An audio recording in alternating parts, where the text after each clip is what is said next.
Gilad, good morning. Good afternoon. Hello? Afternoon, Chairman. Good afternoon. Actually, it's Frank. Hey, Frank. How are you? How you doing today? Good. How are you? Good.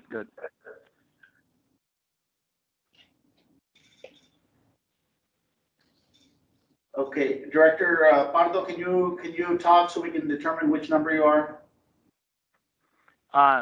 Yes, I'm calling in on my phone. I was not able to access my Microsoft Teams here. All right, we've identified you. We've got you on the display now. Okay, good. Thank you.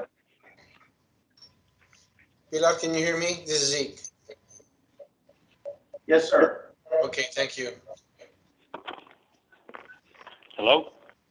Alonso's on there? Yes, sir. Okay, got it. Forrest, is Forrest on? Yes, sir, he is. Yes, I'm here. And okay, so listen, I'm gonna call for quorum. Okay, so I'm gonna make sure we've got quorum. So I got Forrest, Here. Rick Pettis, Here. Alonso Cantu, Here. Paul Moxley, Here. Frank Prado, Here. and Zeke Reyna. Here. So we're all present. Let's go ahead and do the pledge. I pledge allegiance to the flag of the United States of America and to the republic for which it stands, one nation, under God, indivisible, with liberty and justice for all. Okay, go ahead, invocation. Dear Father in heaven, bless us as we gather today for this meeting. Teach us to be generous in our outlook, courageous in the face of difficulty, and wise in our decisions. We ask this through Christ our Lord. Amen. Amen. Amen. Let's go ahead and call the workshop to. Chairman, the first item on your workshop is the Hidalgo County Regional Mobility Authority Board of Directors Annual Ethics and Compliance Training. Ms. Blakely Fernandez will be conducting the training today. Blakely. It's workshop item number 1. Hi, good afternoon. I'm gonna try and share my screen, but the slideshow's on my VPN, and I'm not sure if that's gonna Okay. show. Let's see. We should be able to break it up. There it is. We can see it. Are y'all able to see that? Yes, ma'am. Okay, great. All right, as Pilar said, I'm Blakely Fernandez with the law firm of Bracewell. I'm happy to be here this evening to go through your annual ethics and compliance training. I'm going to go through the presentation briskly. It hasn't changed since last year, but if you have questions, just let me know and I'll slow down and answer those, or you could ask Director Pettis. I think this is his 10th or 11th annual training. Okay, so TxDOT requires that all RMAs adopt and enforce an internal ethics and compliance program. That program requires that we have a mechanism in place to detect and prevent violations of the law, regulations, and ethical standards, that we enforce compliance with our program, that we institute a monitoring and auditing system, and that we provide our periodic training for board members and employees. They break down ethics and compliance. If you can think of ethics as the what and compliance as the how. So that's what we're going to talk about this afternoon. 7 key areas. 6 of these are the what, the ethical areas, and then the 7th are the compliance requirements. That's the how. As I've done in the past, I'm going to focus on state law first, and where TxDOT has expanded requirements, we'll move into those, and then where the RMA policies are even more expanded, we'll discuss those. All right, we're going to begin with conflict of interest. Under state law, no official is permitted to participate in a vote on a matter involving a business entity or property in which an official has a substantial business or property interest and would receive an economic benefit. This is what you'll traditionally think of as a conflict of interest if you sat on another board or if you held elected office. The thresholds for this, I'll remind you, are very low. A substantial business interest under this law is only 10% of the voting shares, 10% of your total income, or 15%, $15,000 of fair market value. And a substantial property interest is a value of $2,500. As an official, your obligation under this state law is not to vote or deliberate on the matter in which you have a conflict, and then to disclose that. TxDOT has stricter rules for RMAs, and these include not accepting or soliciting any gifts or favors or service that might influence your official duties, no employment, business, or professional activity that might require or induce the disclosure of RMA information, no employment or compensation that could impair the independence of judgment, no personal investments, including those of your spouse, that could create a conflict with the RMA, no solicitation or acceptance of any benefit for the exercise of your official duties, no performance of official duties in the favor of another, and no personal interest in any RMA agreement. I think for your purposes as board members, what you want to be mindful of is these TxDOT rules prohibit lunches, dinners, or business trips that would be perceived to influence your decisions. You don't want to share any RMA confidential information or information that's already made public. No purchase of land in or near the RMA pathway, and no interest in the RMA contracts. We'll start with a workshop first. I'm sorry, was there a question? I don't believe so, Blakely. Okay, all right, I'll keep going. For RMA board members, the consequence for certain conflicts is ineligibility of service. So a person would be ineligible to serve on the RMA board as an executive or the executive director if that person or his spouse is employed by, manages, or owns directly or indirectly more than 10% of a business entity or other organization that's regulated by or receives funds from TxDOT, the RMA, or Hidalgo County. You'd also be ineligible for service if you use or receive a substantial amount of tangible goods, services, or funds from TxDOT, the RMA, or the county, or if you're required to register as a lobbyist. Again, your responsibility as an official would be to disclose the potential conflict, and then if that conflict is determined to exist, we would need you to resign from your position. So typically, when we talk of disclosure, this is the form here on the right that you would use. This is the Ethics Commission Form CIS. We also have a certificate that Celia, I'm guessing, has probably emailed you for this evening. You'll sign that. That on an annual basis asserts that you don't have any of those conflicts that would make you ineligible for service, and that you've had your training, and that you don't have any other of the prohibited conflicts. The form that you see here on the right is typically used in a contracting situation. So if we have a procurement and a conflict of interest arises with one of the respondents, you've got 7 days from becoming aware of the conflict to file this form, and then you would be recused from participating in the discussion. Right, the second area we're going to address is bribery and gifts. Under state law, bribery is intentionally or knowingly soliciting, offering, or accepting a benefit in exchange for a decision, opinion, recommendation, vote, or other exercise of official discretion, and a violation of this statute is a second-degree felony. A benefit is any financial gain or advantage. We'll go into this in a little more in a minute, but under TxDOT conflict rules, a benefit includes working meals.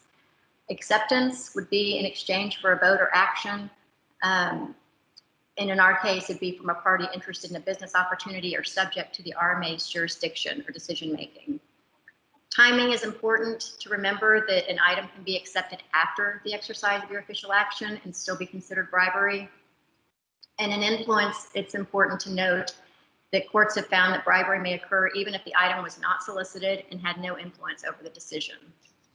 The act of intentionally accepting the benefit in exchange for the decision. So there are some standard exceptions to the bribery statute that you would be familiar with in other contexts outside of the TxDOT universe.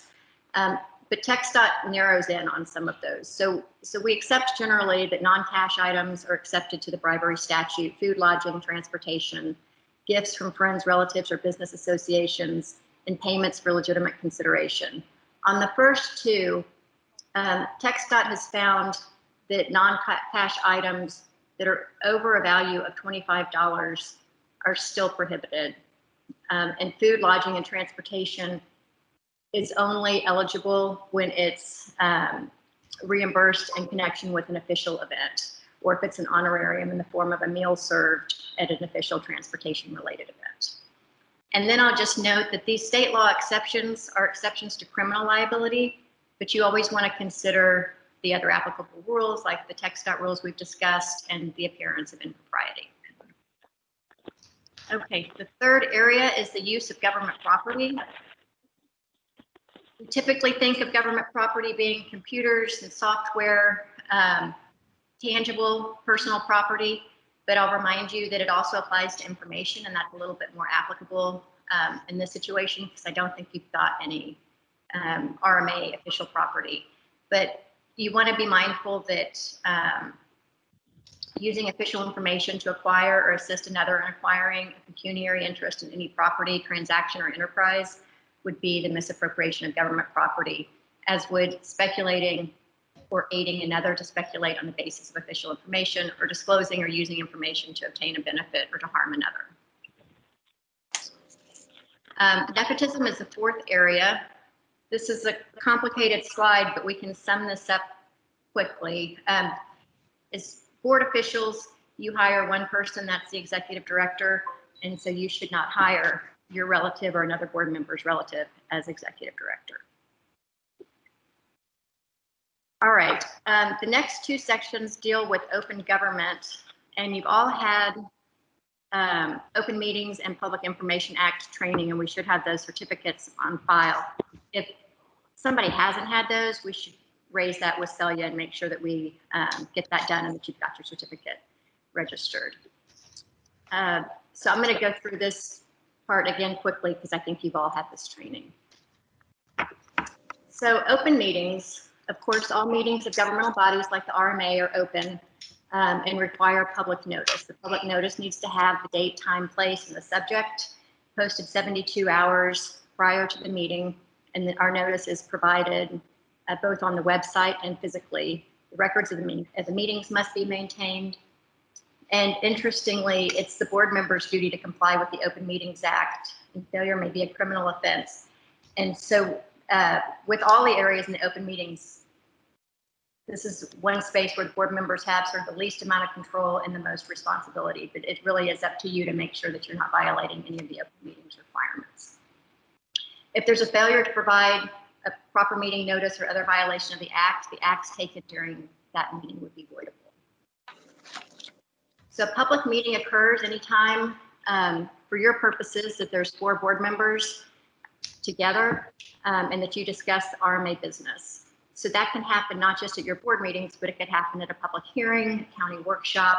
It can happen by emails or text messages, and it can happen in a walking forum, meaning you've got a string of conversations or the polling of board members separately, but collectively adding up to 4 board members having effectively one conversation.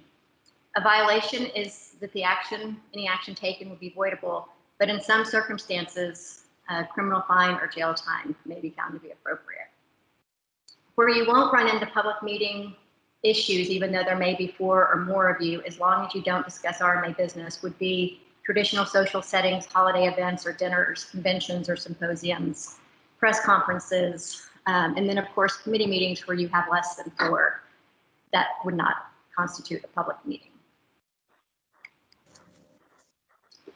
Walking forums is important to focus on because action taken in the last session clarified that the Open Meeting Act makes it illegal for members of a governmental body to knowingly conspire to circumvent the act by meeting in numbers of less than a quorum for the purposes of secret deliberations and violation of the act. Where we've seen this occur is board members or elected officials texting during a public meeting. If you get 4 people in that conversation, that can create an open meeting or a sort of a separate meeting happening at the same time, a secret meeting. If you've got one board member calling 4 board members to get their opinion on something, you may create a walking quorum. Email exchanges between two board members that then get forwarded on to include others could create a walking quorum. So you want to be sensitive of those situations.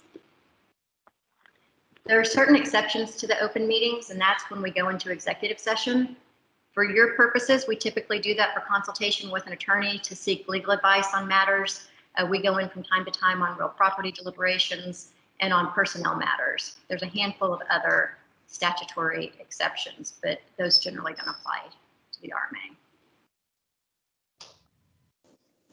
So it's your responsibility as an official to avoid the misdemeanor offense of knowingly conspiring to circumvent the act by deliberately meeting less than a quorum for the purposes of a secret meeting, participating in closed session knowing that there's no agenda of topics or record taken of the meeting, or knowingly making public the results of a legally held closed meeting. The second part of our open government discussion is with public information. All of the information that's collected, assembled, maintained by or for the RMA in any format on any device belongs to the RMA. So that's regardless of whether it's on our cell phones or personal email devices. There are certain exceptions to what has to be disclosed. Agency memoranda, draft documents, attorney-client communication, some third-party information. Those can be protected from public information. But for the most part, what happens, whether that relates to the RMA, whether it happens on text message, on your personal email, or on your business email, is considered RMA information if it relates to the business of the RMA. Employees can be considered temporary custodians of this kind of information, and they've got a duty to forward the information immediately to an RMA server for preservation. Directors aren't called temporary custodians, but they are still required to forward the information to an RMA server so that we've got preservation and records of the information. So if you get an email on your personal information and you forward it to your RMA address, that's sufficient to make sure that we're maintaining the appropriate records. All right, so that covers the ethics component of the presentation. We're going to briefly walk through compliance. As we discussed at the beginning, this training is part of an overall ethics and compliance program that the RMA has adopted, which includes records retention, fraud prevention, equal opportunity employment standards, sexual harassment and sexual misconduct regulations, personal use of RMA property, and rules for gifts and honoraria. If anyone suspects a violation of RMA policies or a violation of the law or breach of fiduciary duty, whether it's a board member or a staff member, it should be reported to either the executive director or the chairman. We also have an anonymous reporting system that's set up on the website for fraud reporting, and that's just done by clicking the link that's on the front page of the website. Part of the compliance program is that we adopt our entire program. That's the training in the handbook we'll discuss in a minute. The program is designed to detect and prevent violations of the law, regulations, and ethical standards. And we've got a series of items here that have to be met on an annual basis and certified to TxDOT to demonstrate that we're in compliance with the program. There's, in addition to this program, there's other training evidence that's required. The Open Meetings and Public Information Act training we discussed. There's Public Investment Act training that some board members and staff members are required to undertake. And then TxDOT requires some staff project and billing training to be maintained. And then there's a series of statutory reports here on the right. These are required typically at the state level. Some are also provided to the county. And Celia and Pharr keep a schedule of these and make sure that we're current on all of these required reports. And finally, the Ethics and Compliance Handbook. We used to distribute this in hard copy, and it was big and cumbersome, and I'm not sure that was a useful format. So we've moved this to an electronic copy. It's available on the website. And it's a collection of all the documents and governing statutes and rules that pertain to the RMA. So it starts with Chapter 370. That's the statute that authorizes regional mobility authorities. We've got the administrative code rules that apply to RMAs. There's a section on conflict of interest that has some important components, an open government section, an ethics section, And then the HCRMA operation documents follow. That's the bylaws, current strategic plans, budgets, audits, etc. So this is available in one location on the website. The documents are searchable, so if you have questions or you need additional information, it's readily accessible to you. And if you need something within those documents and you're not able to easily find it, I'm of course happy and available to you with that. And that concludes our training. Thank you, Blakely. Is there any questions for Blakely? Okay, if not, could we go through the quarterly investment report for the period ending June 30th? Yes, sir. Chairman, directors, in your packet is the quarterly investment report. Basically, we earned little over $15,000 in interest for the quarter. The breakdown of that was $14,800 of interest on our investment pool, with a beginning balance of a little over $7 million, and then $681 on our government securities, which had a beginning balance of $1,390,000. So our ending balance, all funds, is $8,580,412. Our interest, our weighted average yield for the investment pool was 0.83%, and for the government securities was 0.01%. And so you can see our yields are very, very low this quarter. I'll entertain any questions the board may have.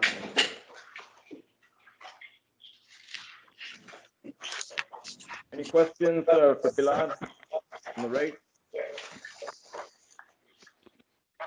Okay, could I go ahead and call for an adjournment of the workshop, and let's go ahead and call to establish a quorum for the regular meeting. Is there a public comment? Pilar, anybody registered? No, sir, we do not have anyone registered for public comment. Okay, we're gonna start with the reports, please, with Eric. Yes, sir. The first item is 1A is a report on program manager activity for the 365 tollway project and the IBTC environmental clearance document. Eric Davila will give you the report.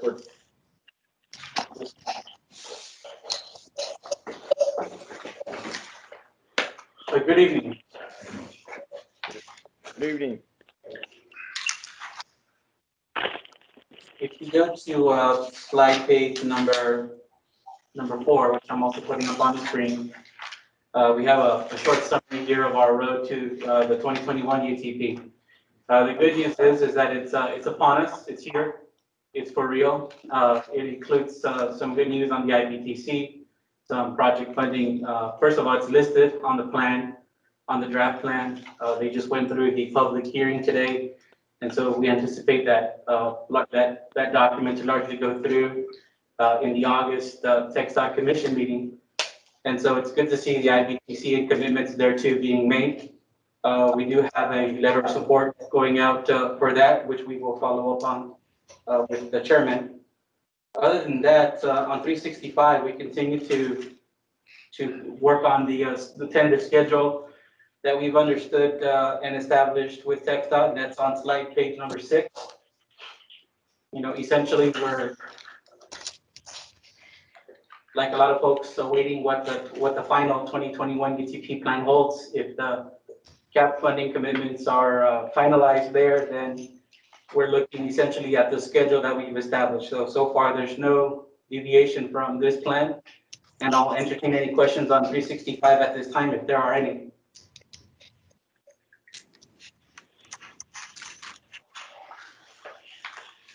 Hearing none, we'll go to the IBTC project. IBTC continues to move forward as scheduled.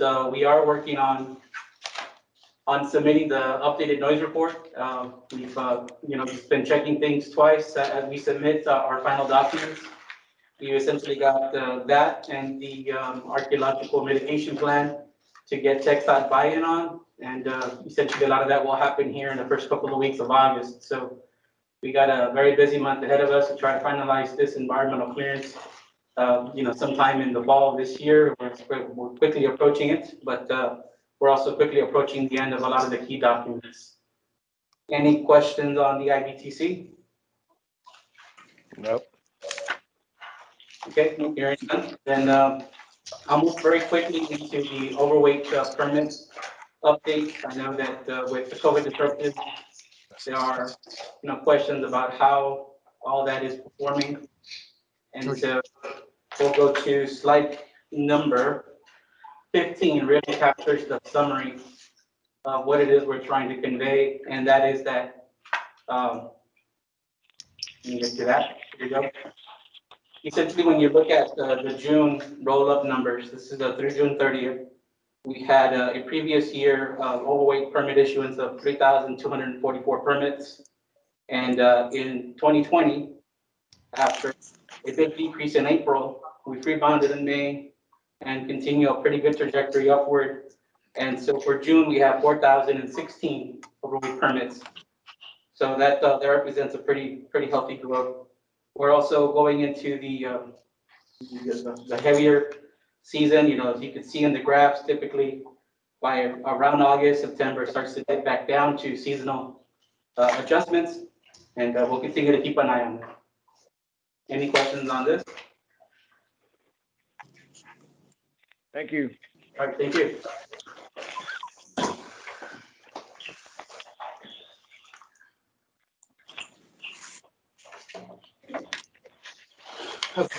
Directors, the next item on the report is a report on the 365 towing project financing activities. We've got Richard Ramirez on the line to give you an update of where we are in the process. So, Richard. Thank you, Pilar. Chairman, directors, just to give you an update, we have submitted the finance plan, the offering document, or draft of it, and related transaction and data info to S&P, Standard & Poor's. They will be rating the bonds. Our rating call is set for August the 4th. We tentatively also have a working group meeting to review the offering document next Friday. And so everything seems to be pretty much on schedule. So we're still scheduled to price September the 10th and close on September the 29th. I think the draft of the document is in fairly good shape. And so with the working group getting together next Friday, we should kind of try to get close to putting finishing touches on it and be able to receive a rating, post the document, and then be able to market the bonds. So like I said, we're pricing, or we have a date set for pricing of September the 10th. Happy to answer any questions, but everything is on schedule at this point. So do you see any concerns with pricing or anything that's going on in the marketplace today? I'm sorry, with what, Chairman? With the pricing that's happened, I mean, there's been a lot of volatility in the pricing. No, these long-term rates, the only thing we have seen with regard to pricing has been an improvement in the treasuries. So these bonds that are taxable, the majority of them will be based off of the treasuries, a spread off of treasuries. So I don't see that at this point. All we've seen has been an improvement. The new money piece, which will be tax exempt, also are looking favorable. So, it's what's bad in the economy is good for bonds. So far, all we've seen is a general improvement in rates. Great. So the last time we talked about the number of us saving was about 500,000. Is that still going to hold? Maybe a little bit better? Probably a little bit better. We have not run those numbers, but we will probably have updated numbers next week. Great. Thank you. Sure. Any other questions? Nope. Chairman and Director, the next item on your agenda is consent agenda. All matters listed under the consent agenda are considered to be routine by the governing body and will be enacted by one motion. There will be no separate discussion of these items. However, if discussion is desired, that item or items will be removed from the consent agenda, will be considered separately. Can I get a motion for approval of the consent agenda? So moved. Have a motion. Can I get a second? Move.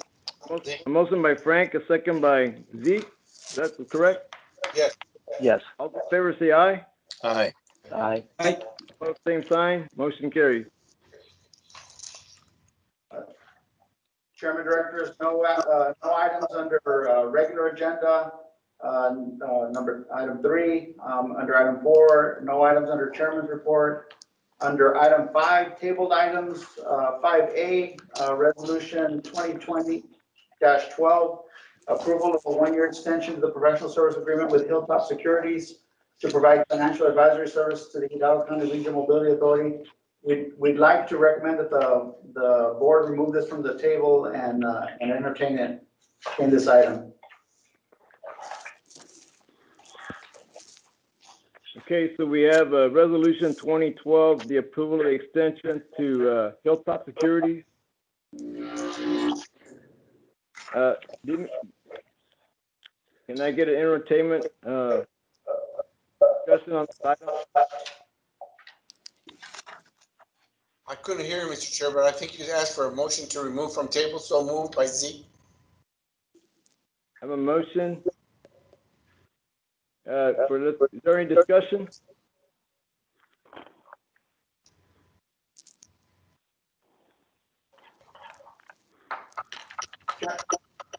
Chairman, if I may. Yes, sir. Okay. So this item is for professional service agreement with Hilltop Securities Incorporated. They've been our financial advisor since 2009. With the approval of the refunding of the Series 2013 vehicle registration fee bonds and the issuance of the pending Series 2020 bonds, staff recommends approval of this extension, but not for 1 year, but only for a 6-month period. And that will get us through the refunding and then the issuance of the Series 2020 vehicle registration fee bonds. Okay. We've got a motion from staff for a 6-month extension. Could I get a motion? So moved. A motion from Alonso. Can I get a second? Second. I got a second from Frank. Is there any discussion? If not, all in favor say aye. Aye. Aye. Aye. All those opposed, same sign. Motion carries. So we'll grant them a 6-month extension from July. That'll take us through year end. Yes, sir. And Chairman, Directors, we have no further business for your consideration. Okay. If there be no further business, can I get a motion to adjourn? So moved, Zeke. I have a motion from Zeke. Can I get a second? Second. Is that a second from Forrest? Yes. All in favor say aye. Aye. Aye. Opposed, same sign. Motion carries. Thank you, guys. Thank you, Chairman. Stay safe. Thank you, Chairman.